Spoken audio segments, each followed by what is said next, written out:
Group 1 aspirants కోసం టీశాట్ నిర్వహిస్తున్నటువంటి కార్యక్రమానికి స్వాగతం. ఈ వీడియోలో మనము భారత అంతరిక్ష కార్యక్రమాలలో భాగంగా ఒక సువర్ణాధ్యాయంగా మరియు ఒక ఘన చరిత్రని లిఖించినటువంటి ప్రయోగము పిఎస్ఎల్వి C-37. ఈ ప్రయోగం ద్వారా ఇస్రో ఒకేసారి గరిష్ట సంఖ్యలో అంటే 104 వరకు ఉపగ్రహాలను నింగిలోకి ప్రయోగించడం అనేది జరిగింది. ఆనాటికి చూస్తే అంటే 2017 నాటికి చూస్తే ఈ ప్రయోగాల పరంపరలో భారతదేశము ప్రపంచ జాబితాలో తొలి స్థానంలో ఉన్నట్లుగా మనం గమనించవచ్చు. మరి అలా పిఎస్ఎల్వి C-37 ప్రయోగము భారత అంతరిక్ష చరిత్రలో ఒక సువర్ణ అధ్యాయంగా మిగిలిపోయేటటువంటి అవకాశం ఉన్నటువంటి దృష్ట్యా పిఎస్ఎల్వి C-37కి సంబంధించినటువంటి అంశాలు తెలుసుకునే ప్రయత్నం చేద్దాం. సో ఇక్కడ మనకు పిఎస్ఎల్వి C-37 ప్రయోగానికి సంబంధించిన అంశాలు కనుక మనం గమనిస్తే ఇది కొంత ప్రిలిమ్స్ పాయింట్ ఆఫ్ వ్యూలో కూడా ఇంపార్టెంట్ అయినటువంటి ఆస్పెక్ట్ కాబట్టి ఈ పిఎస్ఎల్వి C-37 వాహక నౌక ద్వారా ఒకేసారి గరిష్ట స్థాయిలో 104 ఉపగ్రహాలను ప్రయోగించడం జరిగింది 2017లో. సో ఈ 2017 నాటికి గనక గమనిస్తే అప్పటికి భారత్ మొదటి ప్లేస్లో ఉన్నట్లుగా, రష్యా 2వ స్థానంలో ఉన్నట్లుగా, అమెరికా 3వ స్థానంలో ఉన్నట్లుగా మనకు కనిపిస్తూ ఉంది. సో రష్యాకు సంబంధించినటువంటి ప్రయోగాన్ని కనుక గమనిస్తే ఇది ఒకేసారి 37 ఉపగ్రహాలను నింగిలోనికి ప్రయోగించి 2014లో అప్పటికి అది ఫస్ట్ ప్లేస్లోకి రావడం జరిగింది. అంటే 2014 ప్రకారం ఉన్నటువంటి డేటాను ఆధారంగా చేసుకొని. తర్వాత యుఎస్ స్పేస్ ఏజెన్సీ నాసా అనేది 29 ఉపగ్రహాలను ప్రయోగించడం ద్వారా సెకండ్ ప్లేస్లోకి వచ్చినటువంటి పరిస్థితి. మరి భారత్ 2017లో చేపట్టినటువంటి ఈ పిఎస్ఎల్వి C-37 ప్రయోగం ద్వారా భారత్ మొదటి ప్లేస్లోకి రాగా, రష్యా సెకండ్ ప్లేస్లో, నాసా థర్డ్ ప్లేస్లో ఉన్నట్లుగా మనం ఇక్కడ గమనించవచ్చు. అయితే దీంట్లో చిన్న అప్డేట్ ఏమొచ్చిందంటే ఇటీవల 2021న నాసాకు సంబంధించినటువంటి స్పేస్ ఎక్స్ సంస్థ ఫాల్కన్ 9 రాకెట్ ద్వారా ఒకేసారి 143 ఉపగ్రహాలను ప్రయోగించడం జరిగింది విజయవంతంగా. సో అలాంటి సందర్భంలో ఒకేసారి గరిష్ట ఉపగ్రహాలను పంపించిన దేశాల జాబితా గనక గమనిస్తే ప్రస్తుతము అమెరికా మొదటి ప్లేస్లో ఉన్నట్లుగా గమనించవచ్చు. 2వ స్థానంలో భారత్ 104 ఉపగ్రహాలను ప్రయోగించి 104 ఉపగ్రహాలతో 2వ స్థానంలో ఉన్నది. అదేవిధంగా రష్యాకు సంబంధించి చూస్తే ఇది 37 ఉపగ్రహాలను పంపించి 3వ స్థానంలో ఉన్నట్లుగా మనం ఇక్కడ గమనించవచ్చు. ఇది ప్రిలిమ్స్ పాయింట్ ఆఫ్ వ్యూలో మనం కీలకంగా భావించాల్సినటువంటి అంశం. సో ఇక్కడ పిఎస్ఎల్వికి సంబంధించి చూస్తే వేర్వేరు దేశాలకు సంబంధించినటువంటి ఉపగ్రహాలను సైతం ప్రయోగించడం అనేది జరిగింది. ఇస్రోకి సంబంధించి చూస్తే కార్టోసాట్ 2 ఉపగ్రహంతో పాటుగా INS-1A, INS-1B Indian ISRO nano satellite అనేటటువంటి ప్రోగ్రాంలో భాగంగా వీటిని రూపొందించడం అనేది జరిగింది. ఈ 3 ఉపగ్రహాలు స్వదేశీ పేలోడ్లు కాగా మిగిలిన 101 ఉపగ్రహాలు మొత్తము విదేశీ పేలోడ్లుగా కనిపిస్తూ ఉన్నాయి. దీంట్లో అమెరికాకు చెందినవే అత్యధికంగా ఉన్నటువంటి ఉపగ్రహాలుగా మనకు కనిపిస్తుంది. సుమారు 96 వరకు ఉపగ్రహాలు అమెరికాకు చెందినటువంటి ఉపగ్రహాలు. సో ఇక్కడ పిఎస్ఎల్వి C-37కి సంబంధించినటువంటి ప్రయోగాన్ని క్వశ్చన్గా గనక మనం గమనిస్తే పిఎస్ఎల్వి C-37 ప్రయోగం ద్వారా భారత అంతరిక్ష పరిశోధనా సంస్థ ప్రపంచ అంతరిక్ష చరిత్రలో నూతన రికార్డును లిఖించింది, వివరించండి అనేటటువంటి ఓరియంటేషన్లో అడగవచ్చు. మరి ఇక్కడ పిఎస్ఎల్వి C-37కి సంబంధించినటువంటి అంశాలు తెలుసుకునే ప్రయత్నం చేద్దాం. భారత అంతరిక్ష కార్యక్రమాల పరంపరలో పిఎస్ఎల్వి C-37 ప్రయోగము ఒక నూతన అధ్యాయంగా పరిగణించవచ్చు. ఆనాటికి కేవలం 104 ఉపగ్రహాలను మాత్రమే ప్రయోగించినా కూడా ఇస్రో శాస్త్రవేత్తల యొక్క అభిప్రాయం ప్రకారము ఒకే లాంచ్లో 200 వరకు ఉపగ్రహాలను ప్రయోగించగల సామర్థ్యాన్ని భారత్ సముపార్జించుకున్నట్లుగా వారు వివరించడం జరిగింది. సో ఇలా చూస్తే ఈ ప్రయోగంలో అంటే పిఎస్ఎల్వి C-37కి సంబంధించినటువంటి ప్రయోగంలో ఒకేసారి 104 ఉపగ్రహాలను వాటి నిర్ధారిత కక్షలలోకి చేర్చడం జరిగింది. విజయవంతమైనటువంటి ఈ ప్రయోగంతో ఆ సమయానికి అంటే 2017 నాటికి గనక మనం గమనిస్తే అత్యధిక ఉపగ్రహాలను ఒకేసారి ప్రయోగించిన దేశాల జాబితాలో అమెరికాను అధిగమించి మొదటి స్థానాన్ని భారత్ కైవసం చేసుకోవడం జరిగింది. ప్రస్తుతం 2021న జరిగినటువంటి నాసా ప్రయోగంతో భారత్ను అధిగమించి అమెరికా తొలి స్థానాన్ని కైవసం చేసుకోవడం జరిగింది 143 ఉపగ్రహాల ప్రయోగంతో. సో కాబట్టి ఈ రకంగా చూస్తే భారత్ ప్రస్తుతము 104 ఉపగ్రహాలను ప్రయోగించి 2వ స్థానంలో ఉన్నట్లుగా భావించాల్సి ఉంటుంది. సో ఇక్కడ ఈ ప్రయోగానికి సంబంధించినటువంటి అంశాలు చూస్తే పిఎస్ఎల్వి C-37 ప్రయోగాన్ని శ్రీహరికోటలోని సతీష్ ధావన్ అంతరిక్ష కేంద్రం, దీన్ని సింపుల్గా SDSC అనేటటువంటి అంశంగా చూడవచ్చు, 2017 ఫిబ్రవరి 15న నిర్వహించడం అనేది జరిగింది. ఈ ప్రయోగంలో సైతం పిఎస్ఎల్వి XL రకాన్ని, అంటే జనరల్ వెర్షన్లో ఉన్నటువంటి సాధారణ స్ట్రాపాన్ మోటార్స్ అనుకున్నాము, లేదా వీటినే బూస్టర్ మోటార్స్ అని కూడా అనుకున్నాం. ఈ బూస్టర్ మోటార్స్లో కేవలము 9 టన్నుల పరిమాణంలో ఉన్నటువంటి ఇంధనాన్ని పట్టేటటువంటి అంశము జనరల్ వెర్షన్లో కనిపిస్తూ ఉండగా, సుమారు 12 టన్నుల వరకు ఇంధనాన్ని వినియోగించగలిగేటటువంటి బూస్టర్ రాకెట్లను పిఎస్ఎల్వి XLలో వినియోగించి రూపొందిస్తారని చెప్పుకున్నాం. ఇలా చూస్తే XL తరహా ప్రయోగాలలో ఇది 17వ ప్రయోగం కాగా, మొత్తంగా చూస్తే 39వ ప్రయోగంగా మనకి ఇక్కడ కనిపిస్తూ ఉంది. పిఎస్ఎల్వి C-37లో 37 అనేది క్రమ సంఖ్యను సూచిస్తుందని చెప్పుకున్నాం. ఇది కంటిన్యూస్ ప్రయోగాల పరంపరలో, అంటే కొనసాగించగల ప్రయోగాల పరంపరలో 37వ ప్రయోగం కాగా, మొత్తంగా మనకు డెవలప్మెంటల్ లాంచెస్ 3 ఉన్నాయి కాబట్టి మొత్తంగా 40 ప్రయోగాలు. వీటిలలో పిఎస్ఎల్వి C-13 ప్రయోగం ఇప్పటివరకు చేపట్టబడలేదు కాబట్టి మొత్తంగా చూస్తే ఇది మనకు 39వ ప్రయోగము. ఈ రకమైనటువంటి ఈక్వేషన్ ద్వారా అది ఎన్నవ ప్రయోగము అనేది మనం ఈజీగా గుర్తుపెట్టుకునేందుకు అవకాశం ఉంటుంది.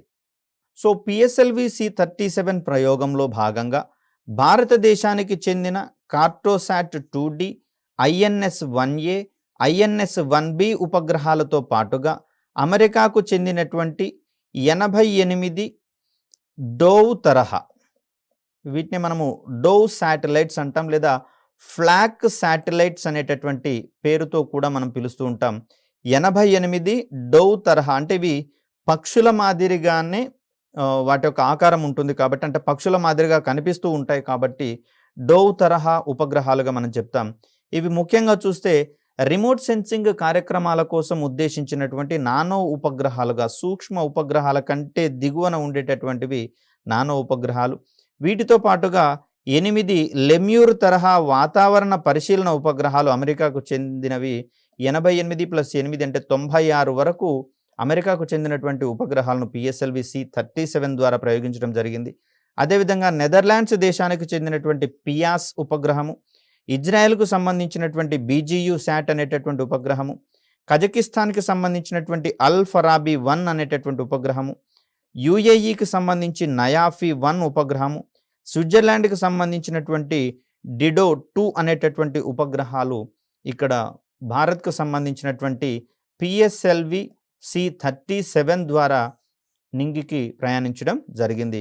స్వదేశీ ఉపగ్రహాలు లేదా స్వదేశీ పేలోడ్లు 3 దీంట్లో ఉన్నవి కార్టోసాట్ 2D, ఇది మనము కార్టోసాట్ అనువర్తనాల కోసం, అంటే భూమిని చిత్రాలు తీసేటటువంటి క్రమంలో దీన్ని ప్రయోగించడం జరిగింది. దీనికి అదనంగా INS-1A, INS-1Bలు కాగా, మిగిలినవి వీటిని మనము కో ప్యాసెంజర్ శాటిలైట్స్ అంటామండి. అంటే మన ఉపగ్రహాలతో పాటుగా ప్రయాణించాయి కాబట్టి వీటిని మనము కో ప్యాసెంజర్ శాటిలైట్స్ లేదా పేలోడ్స్ అంటాము, లేదా విదేశీ పేలోడ్స్ అని కూడా మనం వీటిని పరిగణించవచ్చు. సో ఇలా పిఎస్ఎల్వి C-37 ద్వారా మనము 104 ఉపగ్రహాలను వాటి యొక్క నిర్ధారిత కక్షలలోకి ప్రవేశపెట్టడం జరిగింది. సో దీంట్లో ఉన్నటువంటి మిగతా 2 ఉపగ్రహాలు భారతదేశానికి సంబంధించినవి ఇస్రో నానో శాటిలైట్ వ్యవస్థ, దీన్నే మనము INS వ్యవస్థగా మనం చెప్తూ ఉన్నాం. సో ఈ ఇస్రో నానో శాటిలైట్ వ్యవస్థలో భాగంగా రూపొందించబడినవి INS-1A, 1B. ఇక్కడ నానో శాటిలైట్స్కి సంబంధించి చూస్తే కొన్ని విభిన్నమైనటువంటి ప్రయోజనాలు ఉంటాయి కాబట్టి వాటిని అభివృద్ధి పరిచేటటువంటి క్రమంలో, ఒక టెస్ట్ చేసేటటువంటి క్రమంలో వీటిని రూపొందించినట్లుగా మనం గమనించవచ్చు. ఈ 2 రకాల ఉపగ్రహాలతోటి అంటే INS-1A మరియు 1Bలతోటి రోదసిలో వెలువడేటటువంటి అధిక శక్తి వికిరణాల ప్రభావాన్ని, హై ఎనర్జీ రేడియేషన్ యొక్క ఎఫెక్ట్స్‌ని కావచ్చు, ఆల్ఫా వికిరణాల యొక్క ప్రభావాలను సైతం అధ్యయనం చేసేటందుకు వీలు ఉంటుంది. ఇప్పటికే మనం అనేకమైనటువంటి సౌండింగ్ రాకెట్ల ద్వారా భారతదేశం యొక్క వాతావరణానికి సంబంధించినటువంటి పూర్తి అధ్యయనాలు చేపట్టాం. భవిష్యత్తులో ఇక్కడ భూమి వైపుగా దూసుకొని వచ్చేటటువంటి వికిరణాల వల్ల ఈ భారత వాతావరణ వ్యవస్థ ఏదైనా మార్పులకు గురవుతుందా అనేటటువంటి అంశాలను ఈ రకమైనటువంటి ఉపగ్రహ సాంకేతికతల ద్వారా పరిశీలించేటందుకు అవకాశం అనేది దొరుకుతుంది. ఇక్కడ మొత్తంగా చూస్తే PSLV-C-37 ద్వారా 1380 కిలోల బరువు ఉన్నటువంటి 104 ఉపగ్రహాలను కేవలం 28 నిమిషాల 43 సెకండ్లలో వాటి యొక్క నిర్ధారిత కక్షలలోకి, అంటే ఇక్కడ నేరుగా కక్షలలోకి చేర్చబడవు అనుకుంటున్నాం కాబట్టి బదిలీ కక్షలలోకి చేర్చబడడం జరిగింది అని అనుకోవాలి. స్వదేశీ పేలోడ్లలో ప్రధానమైనటువంటిది కార్టోసాట్ 2D ఉపగ్రహము. దీని యొక్క బరువు 714 కిలోలు కాగా జీవితకాలం అనేది 5 సంవత్సరాలుగా మనం ఇక్కడ చూస్తున్నాం. ప్రధానంగా ఇది కార్టోగ్రఫీ అనువర్తనాలకు సంబంధించినటువంటి ఉపగ్రహంగా కనిపిస్తూ ఉంది. ఇది అంటే కార్టోసాట్ 2D అనేటటువంటి ఉపగ్రహము కార్టోసాట్ ఉపగ్రహాల శ్రేణిలో 6వ ఉపగ్రహంగా మనకి ఇక్కడ కనిపిస్తూ ఉంది. సో ఇక్కడ కార్టోసాట్ 2Dకి సంబంధించినటువంటి అంశాలు చూస్తే భూ ఉపరితల చిత్రీకరణ, దీన్నే మనము ఇమేజింగ్ అంటాం. అంటే అక్కడ దానికి సంబంధించినటువంటి మ్యాపింగ్ చేయడం అనేది ప్రధానంగా దీని యొక్క ఉద్దేశంగా కనిపిస్తుంది.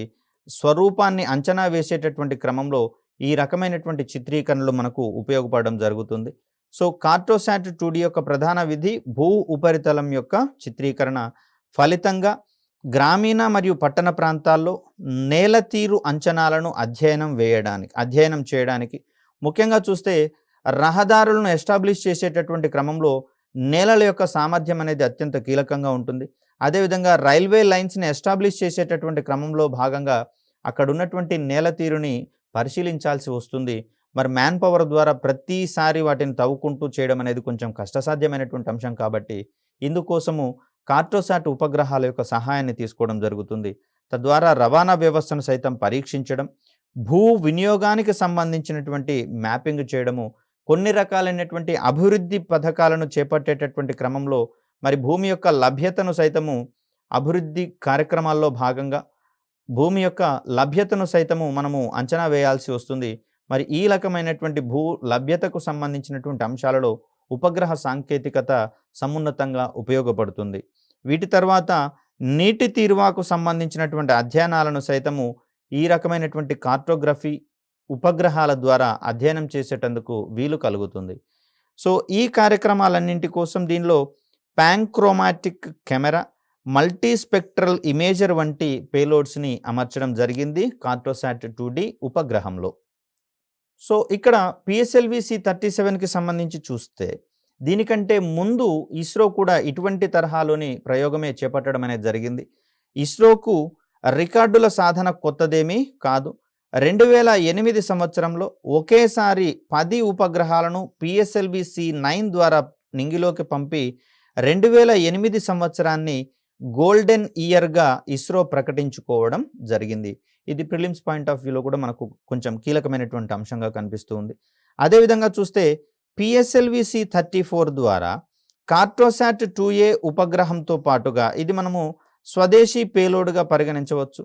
వివిధ దేశాలకు చెందినటువంటి 19 ఉపగ్రహాలను ప్రయోగించి నాటికి అంటే ఈ PSLV-C-34 ప్రయోగించిన సమయానికి ఒకే ప్రయోగంలో అధిక ఉపగ్రహాలు పంపిన దేశాల జాబితాలో 3వ స్థానాన్ని కైవసం చేసుకోవడం జరిగింది భారత్. మరి ఈ రకమైనటువంటి ప్రయోగాల పరంపరలో భాగంగా చేపట్టినటువంటి PSLV-C-37 ప్రయోగము అగ్రరాజ్యాలు సైతం విస్తుపోయేటటువంటి ఘనతను భారతదేశానికి కట్టబెట్టి అంతరిక్ష రంగంలో అగ్రస్థానాన్ని సాధించి పెట్టడం జరిగింది. ఒకే ప్రయోగంలో గరిష్ట ఉపగ్రహాలను పంపించిన దేశాల జాబితాలో గరిష్ట ఉపగ్రహాలను పంపిన దేశాల జాబితాలో అగ్రస్థానం. అంటే ఇక్కడ వాస్తవానికి అగ్రస్థానం అంటే అంతరిక్ష చరిత్రలో కాదు, ఇక్కడ ఒకే ప్రయోగంలో అనేకమైనటువంటి ఉపగ్రహాలను పంపించిన దేశాల జాబితాకు సంబంధించి అగ్రస్థానము. ఇది 2017 నాటి గణాంకాలకు సంబంధించి ప్రస్తుతము భారత్ అధిక ఉపగ్రహాలను ఒకే ప్రయోగంలో చేపట్టినటువంటి జాబితాలో 2వ స్థానంలో ఉన్నట్లుగా మనం ఇక్కడ గమనించాలి. తదుపరి ఇటువంటి చర్యలు ఏమన్నా చేపడితే అప్పుడు వాటికి సంబంధించినటువంటి స్థానాలలో మార్పు ఏర్పడేందుకు అవకాశం ఉంది. అప్పటి వరకు అమెరికా అగ్రస్థానంలో ఉన్నది 143 ఉపగ్రహాలతో. భారత్ ద్వితీయ స్థానంలో ఉంది 104 ఉపగ్రహాలతో. రష్యా 3వ స్థానంలో ఉన్నట్లుగా మనం ఇక్కడ గమనించవచ్చు.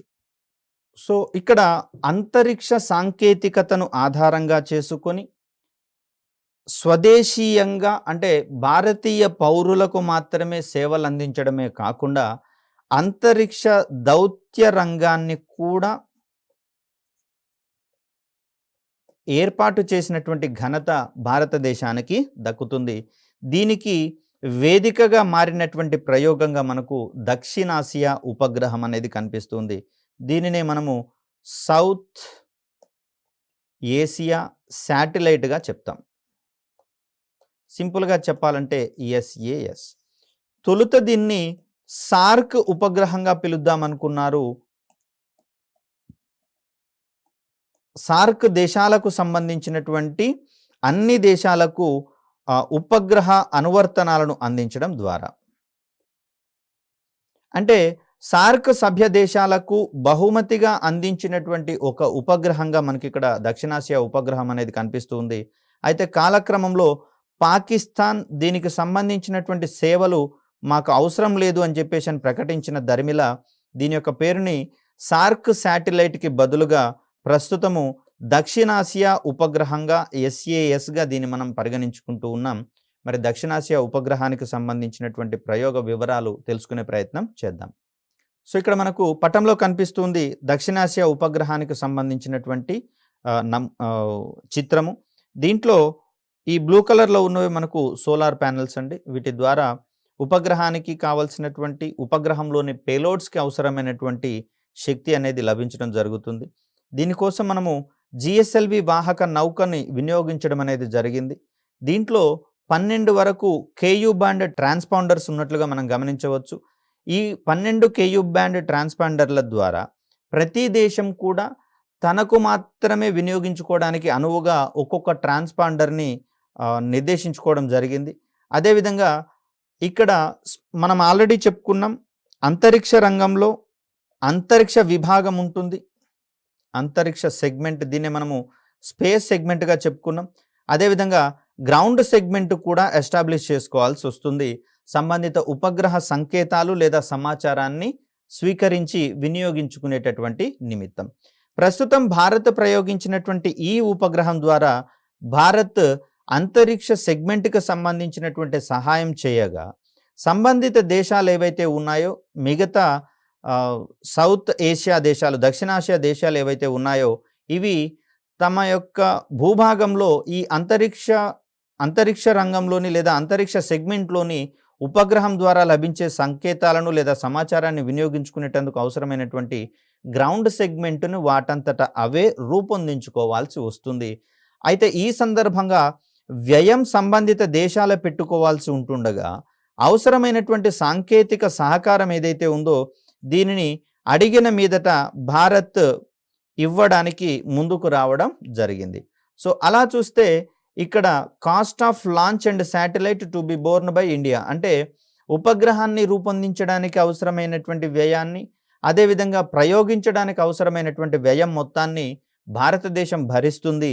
దానికి సంబంధించినటువంటి సేవలను పొందడంలో కావలసినటువంటి గ్రౌండ్ సెగ్మెంట్ విభాగాలు ఏవైతే ఉన్నాయో వాటిని సంబంధిత దేశాలే ఏర్పాటు చేసుకోవాల్సి వస్తుంది. అవసరమైనటువంటి మీదట భారత్ దానికి సంబంధించినటువంటి సాంకేతిక సహకారాన్ని అందించడానికి ముందుకు రావడం జరిగింది. మరి దీనికి సంబంధించినటువంటి సేవలను పొందే సౌత్ ఆసియా దేశాలు ఏంటి అంటే ఆఫ్ఘనిస్తాన్, మాల్దీవ్స్, శ్రీలంక, బంగ్లాదేశ్, భూటాన్ మరియు నేపాల్. 6 దేశాలు ఇక్కడ దక్షిణాసియా ఉపగ్రహం యొక్క సేవలను అందుకోవడం అనేది జరుగుతుంది. దీనికి సంబంధించినటువంటి ఏరియాలను గనక గమనిస్తే అంటే ఉపగ్రహానికి సంబంధించినటువంటి అనువర్తనాలు రంగాల వారీగా గమనిస్తే ఎడ్యుకేషన్‌కి సంబంధించినటువంటి అంశాలను ప్రధానంగా ఈ ఉపగ్రహం ద్వారా అందించవచ్చు. అదేవిధంగా టెలిమెడిసిన్‌కు సంబంధించినటువంటి కార్యక్రమాలు, డిజాస్టర్ రెస్పాన్స్ ప్రకృతి విపత్తుల సమయాలలో అవసరమైనటువంటి సహకారాన్ని ఈ ఉపగ్రహం అందించే ప్రయత్నం చేస్తుంది. దీనితో పాటుగా రిసోర్స్ మేనేజ్మెంట్ అంటే వనరుల యొక్క నిర్వహణకు సంబంధించి కూడా ఈ ఉపగ్రహం ఇతోధికంగా తోడ్పడడం జరుగుతుంది. ముఖ్యంగా చూస్తే మానవ వనరులు, అదేవిధంగా సహజ వనరులు, వీటితో పాటుగా పెట్టుబడిని గనక కలుపుకుంటే ఒక దేశము సమున్నతంగా ఎదిగేందుకు అవకాశం అనేది ఉంటుంది. ఈ మూడింటిలో ఏ ఇబ్బందులు ఎదురైనా కూడా దాని యొక్క దేశాభివృద్ధి మీద ప్రభావం చూపేందుకు అవకాశం ఉంది. కాబట్టి ఇక్కడ ఈ ఉపగ్రహం యొక్క సేవలను వినియోగించుకొని దక్షిణాసియాలోని ప్రతి దేశం కూడా తన యొక్క అభివృద్ధికి అవసరమైనటువంటి వనరులను నిర్వహించడం పట్ల జాగరూకతతో మెలగడానికి అవకాశం ఉంది.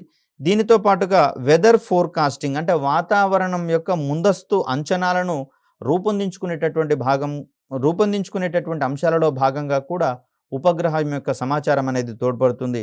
దీనితో పాటుగా సంబంధిత దేశాలకు కమ్యూనికేషన్ అవసరాలను సైతం ఈ ఉపగ్రహం ద్వారా తీర్చేందుకు అవకాశం అనేది దొరుకుతుంది. మరి దీనికోసం ఉపయోగించినటువంటి వాహక నౌకగా మనకు GSLV Mark II కనిపిస్తుంది.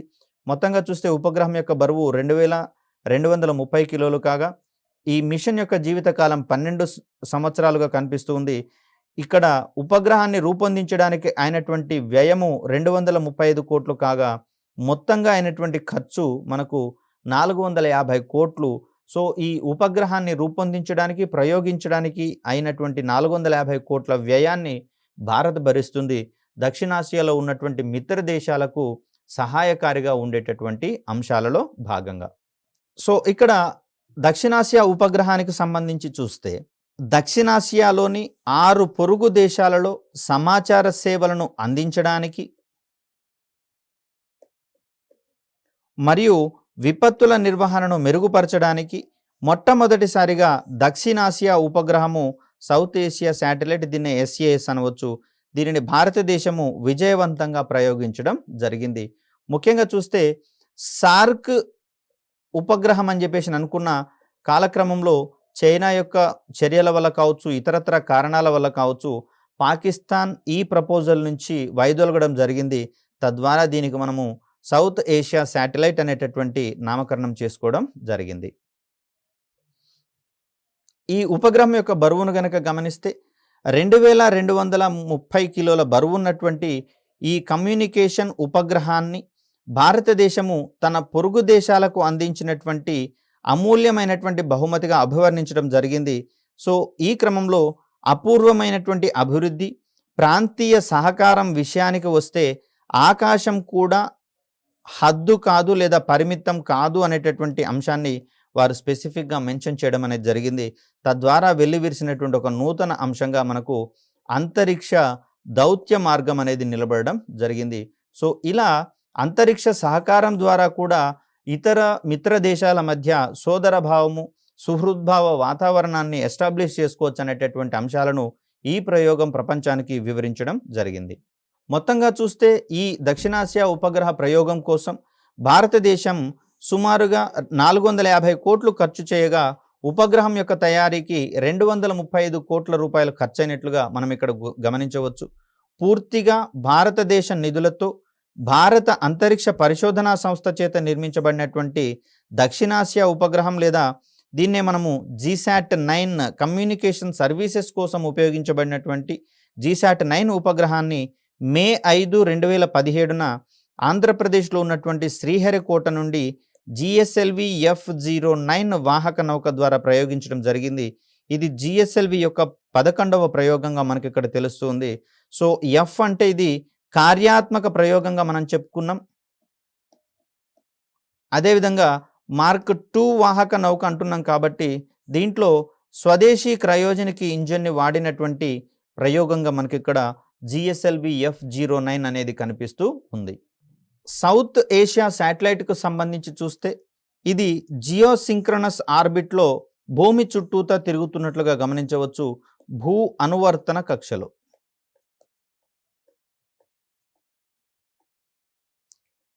సో ఇక్కడ దక్షిణాసియా ఉపగ్రహం యొక్క జీవితకాలం గనక గమనిస్తే 12 సంవత్సరాలు. దీని ద్వారా ప్రయోజనం పొందేటటువంటి దక్షిణాసియా దేశాలుగా శ్రీలంక, బంగ్లాదేశ్, నేపాల్, భూటాన్, ఆఫ్ఘనిస్తాన్ మరియు మాల్దీవ్స్ అనేవి కనిపిస్తూ ఉన్నాయి. పాకిస్తాన్ వైదొలిగిన కారణంగా కేవలం 6 దేశాలు మాత్రమే ఈ ఉపగ్రహం ద్వారా సేవలను అందుకోనున్నాయి.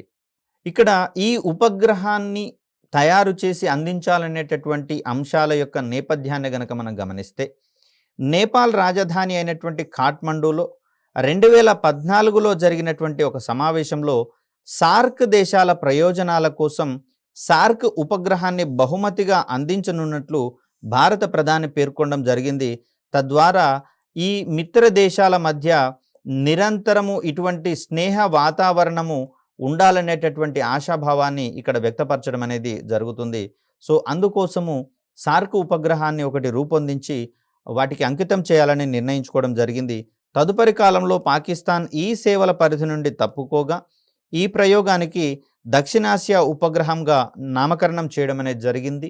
ఈ ఉపగ్రహంలో చూస్తే 12 KU బ్యాండ్ ట్రాన్స్పాండర్లు. ఇక్కడ KUలో యు అనేటటువంటిది అండర్ అనే డిస్క్రిప్షన్ని వివరించడం జరుగుతుంది. ఇది సుమారుగా 12 నుంచి 40 గిగాహెర్ట్జ్ పరిధిలో ఉండేటటువంటి ఒక బ్యాండ్ విడ్త్గా మనం చూస్తున్నాం KU బ్యాండ్కు సంబంధించి. మరి KU అంటే ఇక్కడ మనకు ఇది K బ్యాండ్కి సంబంధించి 12 నుంచి 40 గిగాహెర్ట్జ్ పౌనఃపున్యాల పరిధండి. ముఖ్యంగా చూస్తే KU బ్యాండ్ అనేది 12 నుంచి 18 గిగాహెర్ట్జ్ పౌనఃపున్యాల పరిధిలో పనిచేసేటటువంటి బ్యాండ్గా మనకి ఇక్కడ కనిపిస్తూ ఉంది. సో ఈ ట్రాన్స్పాండర్ల సహాయంతో అవసరమైనటువంటి సమాచార బట్వాడా అనేది జరుగుతుంది. సో ఇక్కడ ఉన్నటువంటి ఈ 12 KU బ్యాండ్ ట్రాన్స్పాండర్స్ ఏవైతే ఉన్నాయో ఈ ట్రాన్స్పాండర్స్ని భారత్ పొరుగున ఉన్నటువంటి 6 దేశాలలో కమ్యూనికేషన్లను మెరుగుపరచడానికి ఆయా దేశాలు ఉపయోగించుకునేటందుకు వీలు అనేది కలుగుతుంది. తద్వారా ప్రతి దక్షిణాసియా దేశానికి ఒక నిర్దిష్టమైనటువంటి ట్రాన్స్పాండర్ సేవలను పొందేటందుకు అవకాశం అనేది దొరుకుతుంది. అయితే ఆయా దేశాలు తమ సొంత భూతల మౌలిక సదుపాయాలను గ్రౌండ్ బేస్డ్ లేదా గ్రౌండ్ సెగ్మెంట్ అంటే సరిపోతుంది దీనికి సంబంధించి వాటిని అభివృద్ధి చేసుకోవాల్సి వస్తుంది. ఇందుకోసం అవసరమైతే భారతదేశం సైతం తన యొక్క సహాయాన్ని అందించడానికి సిద్ధంగా ఉన్నట్లుగా మనకి ఇక్కడ తెలుస్తోంది.